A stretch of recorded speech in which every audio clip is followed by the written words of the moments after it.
दोस्तों नमस्कार। दोस्तों अरविंद केजरीवाल को शराब घोटाले में दिल्ली हाई कोर्ट ने नोटिस दे भेजा है और इस बार जो नोटिस भेजा है वो ईडी के कहने पर भेजा है, यानी ईडी की प्रार्थना पत्र पर, ईडी के नोटिस पर ये सम्मन भेजा गया है। और आपको ये बता दूं कि ईडी ने हाई कोर्ट में ये दस्तावेज रखते हुए कहा है कि अरविंद केजरीवाल को हमने कई बार जांच के लिए बुलाया तो सम्मन पर केजरीवाल नहीं आए और इसलिए अब उनकी गिरफ्तारी होना जरूरी है। आपको ये बता दूं अरविंद केजरीवाल को पिछले ही दिनों ट्रायल कोर्ट ने मनीष सिसोदिया समेत 21 आरोपियों को बरी करते हुए ये कह दिया था कि जो सीबीआई का केस है, सीबीआई ने जो सबूत दिए हैं वो नाकाफी हैं। सबूतों को देखकर ये लग रहा है कि अरविंद केजरीवाल और जो आरोपी 21 बनाए गए हैं इनके खिलाफ कोई भी सबूत ऐसा नहीं है जिससे ये सिद्ध हो कि घोटाले में इन लोगों का हाथ है। ट्रायल कोर्ट ने सीबीआई के मामले में क्लीन चिट जैसे ही दी। हालांकि सीबीआई भी दिल्ली की हाई कोर्ट गई और हाई कोर्ट में जाकर उन्होंने ट्रायल कोर्ट के फैसले को चुनौती देते हुए ये कह दिया कि हमने 4000 पन्नों की चार्जशीट दाखिल की और एक जो समर वैकेशन की कोर्ट थी जिनको अभी सुबह एप्लीकेशन दी गई और शाम तक उन्होंने फैसला दे दिया। ऐसा कैसे हो सकता है कि जज जो है वो 4000 पेज को रीड कर ले। उन्होंने हमारे द्वारा दी गए तथ्य सबूत उनको इग्नोर किया और बरी करने में जल्दबाजी दिखाई है, जिसको हाई कोर्ट में जब चुनौती दी गई तो वो मामले में भी अभी तारीख लगना बाकी है।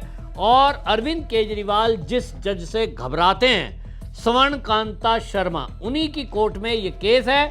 आपको ये भी पता है कि अरविंद केजरीवाल, ये जो स्वर्णकांता हैं, इनकी कोर्ट में ये केस ना जाए, दूसरी कोर्ट में ट्रांसफर हो जाए, यानी जज को बदल दिया जाए। इसके लिए चीफ जस्टिस हाई कोर्ट को इन्होंने प्रार्थना पत्र दिया था, एप्लीकेशन दी थी, लेकिन चीफ जस्टिस ने इनकी उस प्रार्थना को स्वीकार नहीं किया।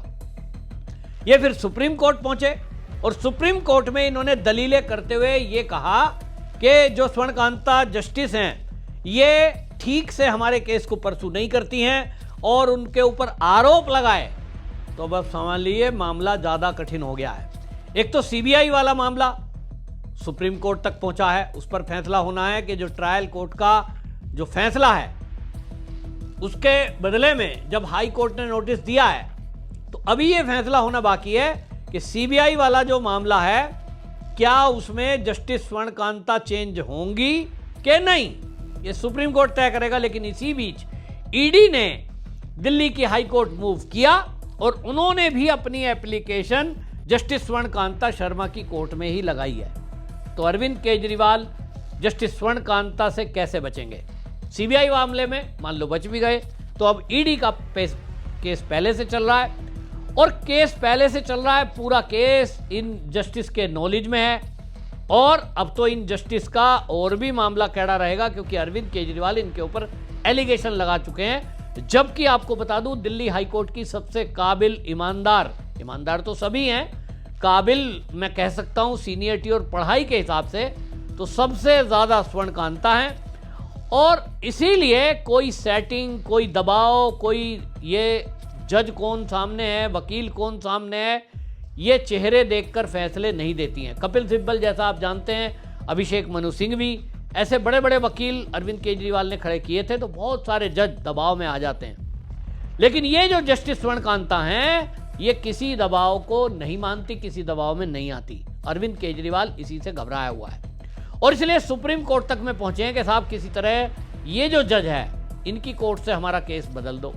तो अभी सीबीआई वाला मामला होना बाकी है, लेकिन इसी बीच ईडी ने अब एप्लीकेशन लगाई तो उन्होंने ये आरोप लगाए केजरीवाल पे कि हमने जांच के लिए केजरीवाल को कई बार बुलाया लेकिन केजरीवाल ने हमारे सम्मन को इग्नोर किया और वो हमारे सम्मन पर नहीं आए। तो भाई इसलिए क्या किया जाए? गिरफ्तारी का आदेश दिया जाए। अब आपको देखना होगा इस मामले में, हालांकि आपको बता दूं कि तारीख लगाई गई है 27 अप्रैल। अभी समय है, 27 अप्रैल को इस मामले में दलील रखी जाएगी केजरीवाल की तरफ से, प्रस्तुत होकर ये वकील बात करेंगे, बताया जाएगा कि जब ईडी सम्मन कर रही है, जांच के लिए बुला रही है और आप ये कह रहे हैं कि हम तो कट्टर ईमानदार हैं, हमने तो कोई घोटाला किया ही नहीं है। ट्रायल कोर्ट के फैसला आने के बाद जब सीबीआई की आपके ऊपर जो केस थे उसमें आप बरी घोषित हुए तो ढोल नगाड़े बजे, मिठाइयां बटी। तो भाई आप मान रहे हो कि आपने कोई घोटाला घपला किया नहीं, आपके खिलाफ कोई केस है नहीं, आप कह रहे हो कि ये तो जी फर्जी किए गए हैं। तब आप जब ईडी आपको पूछताछ के लिए बुला रही है तो क्यों नहीं जा रहे?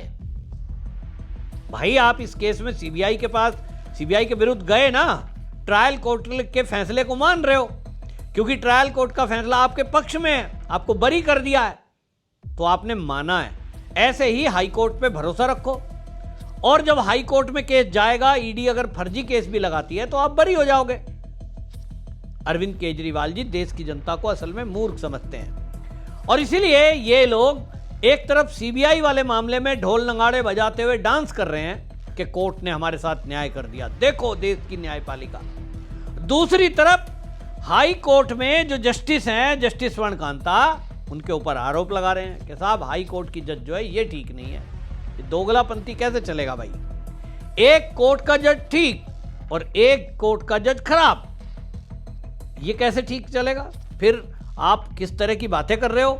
अब इस मामले में आपको बता दूं, जब ईडी ने ये जारी किया, इस संबंध पर केजरीवाल को प्रस्तुत होना पड़ेगा। और अब इस मामले में 29 अप्रैल को अगली सुनवाई होनी है। तो भाई 29 अप्रैल, 27 फरवरी को पहले हुई, फिर अब 29 अप्रैल को अगली सुनवाई होनी है। निचली अदालत ने इनको 22 जनवरी के आदेश के खिलाफ जो है वो ईडी की 2 याचिकाओं पर आम आदमी पार्टी ने कोर्ट में कहा था कि ये जो प्रतिवादी है, अग्रिम सूचना मिलने के बावजूद ये उपस्थित नहीं होना, उन्होंने नहीं होने का विकल्प चुना। तो नया नोटिस जारी करके 29 अप्रैल को सुनवाई के लिए अब ये सूचीबद्ध कर दिया गया है। यानी 29 अप्रैल को केजरीवाल को कोर्ट में प्रस्तुत होना पड़ेगा। केजरीवाल जानबूझ के संबंध पर अमल नहीं कर रहे हैं, ये ईडी का कहना है। ईडी ने निचली अदालत में अपनी शिकायत में आरोप लगाया कि अरविंद केजरीवाल ने जानबूझकर जो सम्मन है इस पर वो प्रस्तुत नहीं हुए, और उनका यह भी कहना है कि पूर्व जो मुख्यमंत्री हैं उन्होंने बेबुनियादी हम पर आपत्ति आरोप लगाए हैं, जानबूझ के ऐसी दलीलें दी जिससे जांच में शामिल न होना पड़े। निचली अदालत के अपने फैसले में आपको बता दूं कि ये पहले से कहा होगा कि ईडी ने जो आरोप लगाए हैं केजरीवाल के संपर्क में वो जो लोग थे, अब तो वो रद्द हो चुकी है आबकारी नीति। तो भाई इसमें अनुचित लाभ और उचित लाभ का मामला ही नहीं है। तो निचली अदालत के फैसले को अब जो चुनौती दी गई है, अब इस मामले में मनी लॉन्ड्रिंग का जो केस है, अब देखना होगा कि इसमें केजरीवाल के खिलाफ ईडी नए सबूत क्या पेश करती है। अब इस मामले में अभी तक जो लोग बरी हुए हैं उनकी एक बार फिर से मुसीबत बढ़ती हुई दिखाई दे रही है, क्योंकि हाई कोर्ट में जिस जज को ये बदलवाना चाहते थे वो जज नहीं बदला। सुप्रीम कोर्ट ने इस पर तत्काल कोई संज्ञान, ये कोई स्टे नहीं दिया। और दूसरी तरफ ईडी ने अब जो एप्लीकेशन मूव की है, अब सीबीआई से भले ही आप बच जाओ, लेकिन अब ईडी आपको बुलाएगी। हालांकि आपको ये भी बता दूं, सुप्रीम कोर्ट में अब ये मामला अभी पेंडिंग है, और सुप्रीम कोर्ट ने इस मामले को बड़ी जो पीठ है इसको कहा है, बड़ी बेंच को ट्रांसफर किया है। मामला ये था कि अरविंद केजरीवाल, मनीष सिसोदिया, सत्येंद्र जैन लंबे समय तक जेल के अंदर बंद रहे थे। इनकी तरफ से एप्लीकेशन लगाई गई थी कि ईडी जो है गिरफ्तार कर लेती है, 1 साल तक छोड़ती नहीं है। तो भाई अगर कोई पूछताछ करनी है तो हम तो उस समय तो केजरीवाल मुख्यमंत्री थे कि भाई हम कोई देश छोड़ के थोड़ा ही भाग रहे हैं, हमको जब ईडी बुलाएगी हम प्रस्तुत हो जाएंगे। तो इनके वकील की तरफ से सुप्रीम कोर्ट में ये कहा गया था कि गिरफ्तारी जरूरी नहीं है, और उस समय सुप्रीम कोर्ट ने भी कहा था कि गिरफ्तारी हर चीज का ऑप्शन नहीं है, आपको जब पूछताछ के लिए बुलाना है बुलाइए। तो उसको चुनौती दी गई ईडी की तरफ से, और उन्होंने कहा कि जब ये व्यक्ति को हम बुलाते हैं और ऐसे में छोड़ देते हैं पूछताछ करके, तो वो सबूत मिटा सकता है। सबूत मिटाने के सबूत कोर्ट में ईडी की तरफ से प्रस्तुत किए गए। उन्होंने बताया रात के 2 बजे कार्यालय खोला गया सरकारी, दिल्ली का सरकारी दफ्तर, जहां वो फाइल रखी थी सीक्रेट विजिलेंस विभाग की, और उन दफ्तरों में फाइल गायब हुई। तो ऐसे में सबूत मिटाए जा सकते हैं। 150 फोन तोड़ दिए गए, 150 सिम तोड़ दी गई। तो उन दलीलों पर सुप्रीम कोर्ट ने कहा था कि वाकई में आपकी बात ठीक है, लेकिन अब बड़ी बेंच को ट्रांसफर हुआ है। देखना यह होगा कि सुप्रीम कोर्ट की बड़ी बेंच क्या ईडी की इन दलीलों से संतुष्ट होती है कि केजरीवाल मनीष सिसोदिया को गिरफ्तार करना जरूरी है, क्योंकि अगर ये बाहर रहेंगे तो गवाहों को धमकाएंगे और सबूतों को नष्ट करेंगे। हालांकि अब काफी दिन इनको आजाद हुए हो गए, लेकिन अब सरकार बदल गई तो फाइल तो छेड़छाड़ नहीं हो पाएंगी, लेकिन हाँ, गवाहों को जरूर दबाव में ले सकते हैं। बड़े आदमी हैं, पंजाब में जिस तरह से इनकी सरकार इनकी गुलाम बनी हुई है, इस पे चांस बनता है। तो अब ईडी के इस फैसले पर, ईडी की इस एप्लीकेशन पर अब आपको देखना होगा अप्रैल में क्या फैसला आता है। लेकिन जो कानून के जानकार हैं उनका कहना है कि अरविंद केजरीवाल और इनके साथियों की मुसीबत बढ़ने वाली है।